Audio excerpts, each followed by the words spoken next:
আসসালামু আলাইকুম প্রিয় শিক্ষার্থীবৃন্দ, আজকে আমরা যে বিষয়টি নিয়ে আলোচনা করব সেটি হচ্ছে অ্যাডজেক্টিভ ক্লজ। আর একইভাবে আমরা এইটি আলোচনা করব 200 magic rules of English grammar থেকে।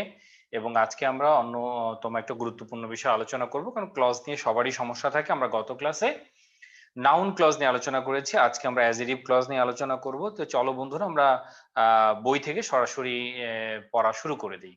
তাহলে প্রথমেই আমরা যে বিষয়টি পাবো আজকে হচ্ছে অ্যাডজেক্টিভ ক্লজ। তো প্রথমেই অ্যাডজেক্টিভ শব্দের সাথে তোমরা অনেকেই পরিচিত আছো। অ্যাডজেক্টিভ মানে হচ্ছে যে ক্লজ, যে শব্দটি নাউন প্রোনাউন সম্পর্কে কথা বলে। যদি সেটা অ্যাডজেক্টিভ হয় তাহলে সে নাউন প্রোনাউন সম্পর্কে কথা বলে। যদি অ্যাডজেক্টিভ ফ্রেজ হয় তাহলে একাধিক শব্দ যখন নাউন প্রোনাউন সম্পর্কে কথা বলে তখন সেটা অ্যাডজেক্টিভ ফ্রেজ। যখন একটি ক্লজ নাউন প্রোনাউন সম্পর্কে কথা বলবে তখন সেটাকে বলবো অ্যাডজেক্টিভ ক্লজ। এবার অ্যাডজেক্টিভ ক্লজ আইডেন্টিফাই করার সবচেয়ে সহজ উপায় হচ্ছে বা সবচেয়ে গুরুত্বপূর্ণ বিষয় হচ্ছে যে অ্যাডজেক্টিভ ক্লজ যেখানে আন্ডারলাইন করবে তখন এই পিকচারটা তুমি একটু ভালো করে দেখো। অর্থাৎ ঠিক এই অ্যাডজেক্টিভ ক্লজের ঠিক আগে দেখো, একটু আগে একটা নাউন ব্যবহার করা হয়েছে। সেখানে প্রোনাউনও থাকতে পারে, নাউন বা প্রোনাউন থাকবে। আর ওই ক্লজটি ওই নাউন প্রোনাউনকেই মডিফাই করবে। তাহলে দেখা যাচ্ছে এই নাউনটা কিন্তু কখনো উজ্জ থাকতে পারবে না। তার মানে ওই ক্লজটাই অ্যাডজেক্টিভ ক্লজ, যে ক্লজ পূর্ববর্তী নাউন বা প্রোনাউনকে মডিফাই করবে বা তার সম্পর্কে তথ্য দিবে। তাহলে এটা হচ্ছে সবচেয়ে গুরুত্বপূর্ণ বিষয়, যে আগে অবশ্যই একটা নাউন থাকতে হবে, এবং শুধু নাউন থাকলেই হবে না, ওই নাউনকে যখন এই ক্লজটি মডিফাই করবে তখন সেটা হয়ে যাবে অ্যাডজেক্টিভ ক্লজ। এই ক্লজকে তখন আমরা অ্যাডজেক্টিভ ক্লজ বলবো। তো আমরা দুই একটি উদাহরণের মাধ্যমে যদি পাই যে অ্যাডজেক্টিভ ক্লজকে আইডেন্টিফাই করার সহজ উপায়, দেখো যে অ্যাডজেক্টিভ ক্লজ সবসময় নাউনের পরে বসে ওই নাউনকে কোয়ালিফাই করে। অর্থাৎ পূর্বে বা নাউন বা না থাকলে কখনো অ্যাডজেক্টিভ ক্লজ হতে পারে না, যেটা আমি আগেই বলেছি। দেখো, I don't know the reason why Razia disliked me. এই যে দেখো, ওয়াই রাজিয়া ডিসলাইকড মি, এখানে এইটা কাকে মডিফাই করছে? দেখো, এটা দ্য রিজন কে মডিফাই করছে। তাহলে ওয়াই রাজিয়া ডিসলাইকড মি, এটা একটা কারণ, আমি কারণটি জানি না। আর কারণটা কি, কেন সে আমাকে পছন্দ করে না? তারপর এটার ব্যাখ্যাটা হচ্ছে কি, রিজনটা।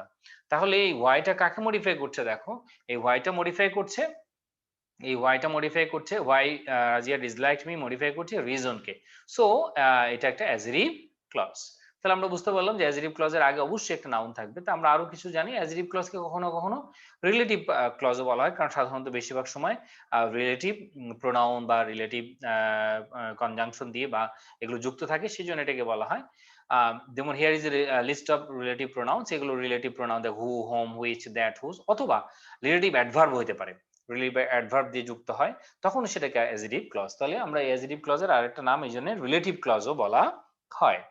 আচ্ছা, এবার আমরা এই বিষয়টি যদি আরেকটু ভালো করে জানার চেষ্টা করি, তাহলে আমরা আরেকটা পয়েন্ট একটু দেখবো। আমরা এখানে দেখো, এই যে প্রথম বিষয়টা হচ্ছে, দেখো, the boy who came here. এই যে আমি বললাম হু কেম হিয়ার, দেখো এই হু কেম হিয়ার কাকে মডিফাই করছে? দেখো, বয়কে। তাহলে এটা একটা অ্যাডজেক্টিভ ক্লজ। একইভাবে the boy whom you know, এটাও দেখো কাকে মডিফাই করছে? বয়কে। তাহলে এটাও একটা adjective clause. Whose father is a doctor, এই পুরোটাই মডিফাই করছে কাকে? দেখো, বয়কে। তাহলে এই যে দেখো, যে হু, হোম এবং হুজ, এরা সবাই একটি ক্লজের শুরুতে আছে এবং এই ক্লজটি আগের নাউনকে মডিফাই করছে, যার কারণে এই ক্লজগুলো তখন হয়ে যাবে অ্যাডজেক্টিভ ক্লজ। এখানে হুটা সাবজেক্ট হিসেবে ব্যবহৃত হয়েছে, এখানে হোমটা অবজেক্ট হিসেবে ব্যবহৃত হয়েছে, এবং হুজটা হচ্ছে পসেসিভ, এই কারণে এখানে এইটা লেখা হয়েছে। আচ্ছা, এরপর আমরা আরো কিছু উদাহরণ দেখতে পারি। হু হচ্ছে, আমরা জানি আগে থেকেই শব্দগুলো জানি যে হু হচ্ছে ব্যক্তির জন্য, হুইচ হচ্ছে তোমার ব্যক্তি বস্তু উভয়ের জন্য হতে পারে, তোমার বস্তুর জন্য। তাহলে হু হচ্ছে ব্যক্তির জন্য, হুইচ হচ্ছে বস্তুর জন্য।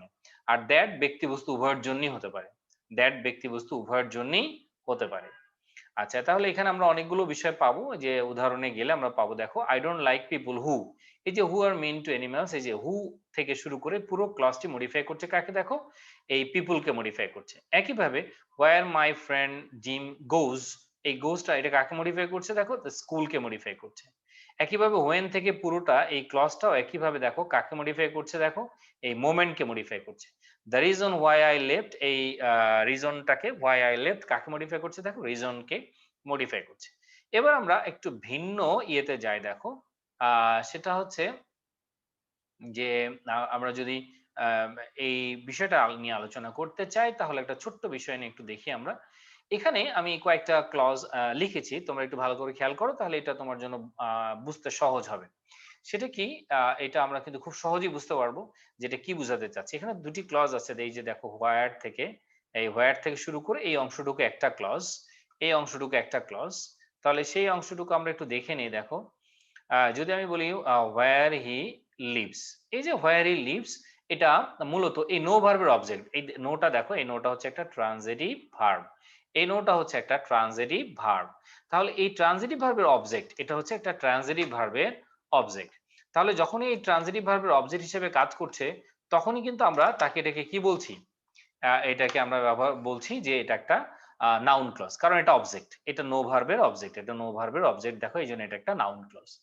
কিন্তু একই জিনিস দেখো হোয়ার হি লিভস, এই যে দেখো হোয়ার হি লিভস, এই বিষয়টি একটু খেয়াল করে দেখো, হোয়ার হি লিভস এটা কাকে মডিফাই করছে দেখো, এই যে দ্য প্লেসকে, এই প্লেসকে, অর্থাৎ অ্যাজেটিভ ক্লজের আগে অবশ্যই একটা নাউন থাকবে। আবার এই হোয়ার হি লিভসটা কাকে মডিফাই করছে দেখো, প্লেসকে মডিফাই করছে। আরেকটা জিনিস আমরা গত ক্লাসে একটু একটা টেকনিক শিখেছিলাম যে নাউন ক্লজকে ইট দিয়ে রিপ্লেস করা যায়, কিন্তু অ্যাজেটিভ ক্লজকে ইট দিয়ে রিপ্লেস করা যায় না। যেমন আমি এটা বলতে পারবো না I know the place it, এটা বলা যাবে না, কিন্তু এটা বলা যাবে I know it. I know it, where he lives এটা আই নো ইট বলতে পারবো, কিন্তু I know the place it এটা বলা যাবে না। তাহলে হোয়ার হি লিভসটা একটা অ্যাজেটিভ ক্লজ, কারণ সে এই প্লেসকে মডিফাই করছে, এই প্লেসকে ব্যাখ্যা করছে, সো এটা একটা অ্যাজেটিভ ক্লজ। একইভাবে দেখো আই হ্যাভ এ ফ্রেন্ড, এই ফ্রেন্ড হচ্ছে একটা নাউন। আর হু ইজ এ ডক্টর, দেখো এই যে হু ইজ এ ডক্টর এটা কাকে মডিফাই করছে, একইভাবে ফ্রেন্ডকে মডিফাই করছে, তার এটাও একটা অ্যাজেটিভ ক্লজ।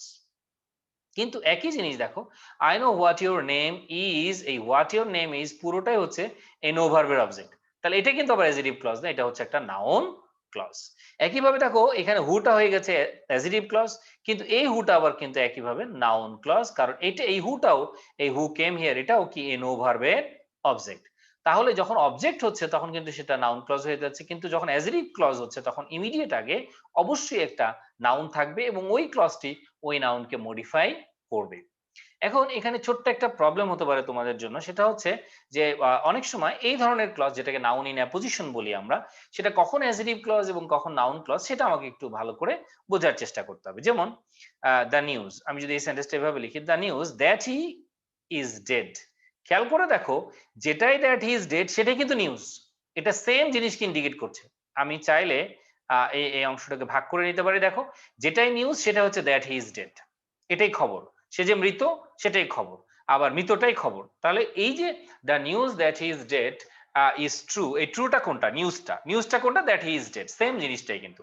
তাহলে এটা তখন এটাকে বলা হয় নাউন ইন অ্যাপোজিশন, যখন এই নাউনেরই আর একটা পরিচয় প্রকাশ করছে দেখ এক ধরনের, অর্থাৎ এই নাউনকেই এক্সপ্লেইন করছে, কিন্তু সেই এক্সপ্লেইনটা হচ্ছে মডিফাই করা না, সেটা হচ্ছে এই নাউনেরই একটা ভিন্ন জিনিসকে ইন্ডিকেট করতে, অর্থাৎ দ্যাট হি ইজ ডেড এটাই হচ্ছে নিউজ। চাইলে তুমি যে কোনো একটাকে সাবজেক্ট হিসেবে ব্যবহার করতে পারো, অর্থের কোনো সমস্যা হবে না। যেমন news is true, the news is true, অথবা that he is dead is true, সে যে মৃত এটা সত্য। কিন্তু এই পরের সেন্টেন্সটা একটু খেয়াল করে দেখো, যে দ্যাট হি গেভ মি, এটা কিন্তু কোনো তথ্য না, সে আমাকে দিল, তখন প্রশ্ন হতে পারে কি দিল।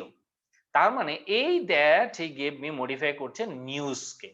তাহলে এখানে এই নিউজ আর দ্যাট ইজ দ্য সেম জিনিস, কিন্তু এখানে দ্যাট হি গেভ মি এটা, এই যে দ্যাট হি গেভ মি এটা মডিফাই করছে কাকে, এই নিউজকে।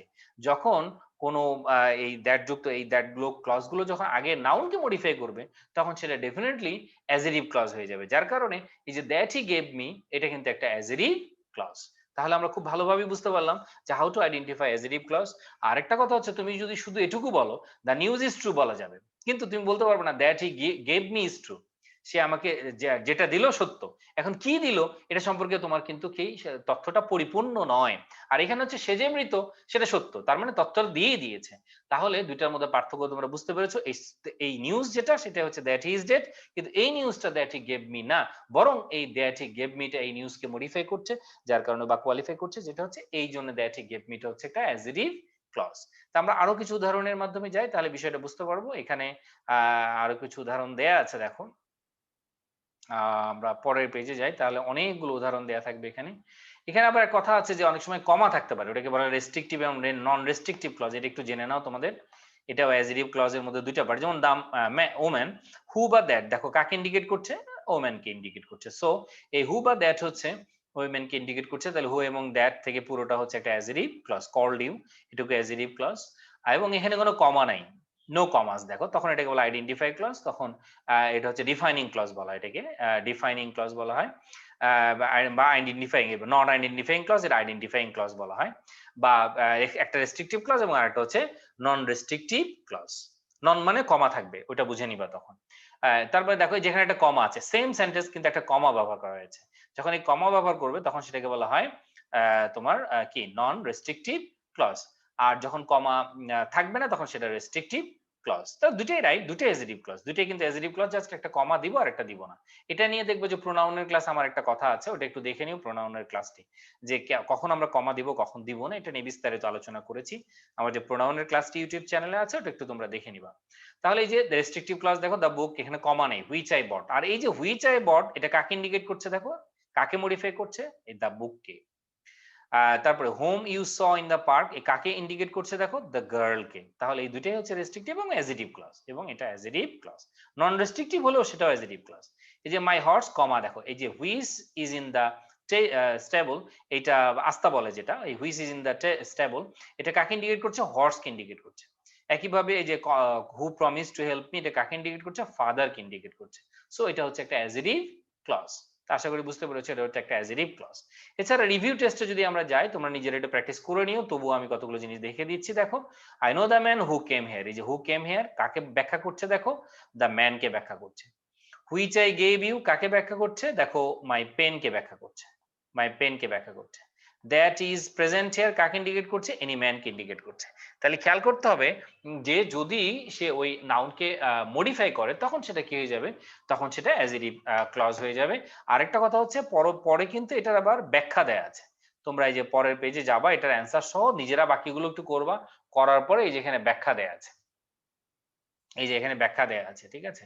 As will never cheat you, এই ক্ষেত্রে সাস এ ম্যান, এটা দেখো qualifying the noun such a man কে মডিফাই করছে আর কি। তাহলে সেটা অ্যাডজেক্টিভ ক্লজ হয়ে যাচ্ছে। তাহলে অ্যাডজেক্টিভ ক্লজের ক্ষেত্রে আমাদের যে মৌলিক বিষয়টা, এটা একটু খেয়াল করতে হবে যে ইমিডিয়েট আগে অবশ্যই একটা কি থাকবে, একটা নাউন থাকবে, এই নাউনটা কে আবার ওই ক্লজটি মডিফাই করবে, ঠিক আছে, মডিফাই করবে, এবং এটাতে ইট দিয়ে কখনো কি করা যাবে না, রিপ্লেস করা যাবে না। তাহলে যে আর একটা কথা মনে রাখবা, রিলেটিভ, যেটা রিলেটিভ প্রোনাউন, ওই রিলেটিভ প্রোনাউন যুক্ত সকল ক্লজে অটোমেটিক্যালি অ্যাডজেক্টিভ ক্লজ। তাহলে যেগুলো তুমি রিলেটিভ প্রোনাউনের ব্যবহার যদি জানো, তাহলে সেক্ষেত্রে সেটা যে ক্লজটা রিলেটিভ প্রোনাউন যুক্ত ক্লজ যেটা, সেটা সবসময় অ্যাডজেক্টিভ ক্লজ হয়ে যাবে আর কি। এটা মাথায় রাখবে। আর দ্যাট যুক্ত ক্লজ সাধারণত নাউন ক্লজ হয়, কিন্তু কোন দ্যাটটি, যদি দ্যাটটি রিলেটিভ প্রোনাউন হয়, ঠিক আছে, এবং দ্যাটটি যদি আগের নাউনকে মডিফাই করে, তখন সেটা অ্যাডজেক্টিভ ক্লজ, যেমন আমরা এখানে পেয়েছি। আর নাউন ক্লজ না বুঝলে আমার আগের ভিডিওটা একটু দেখে নাও, তাহলে তোমরা নাউন ক্লজ সম্পর্কে খুব ভালোভাবেই আশা করি বুঝতে পারবে। তো আশা করি তোমরা অ্যাডজেক্টিভ ক্লজের সংক্ষিপ্ত আলোচনা কিন্তু তোমরা আশা করি বুঝতে পেরেছো। বাকিটা বই থেকে আরেকবার একটু রিডিং পড়ে নাও, তাহলে অনেক কিছুই তোমরা জানতে বা বুঝতে পারবে। ধন্যবাদ তোমাদের। ভালো থেকো। আল্লাহ হাফেজ।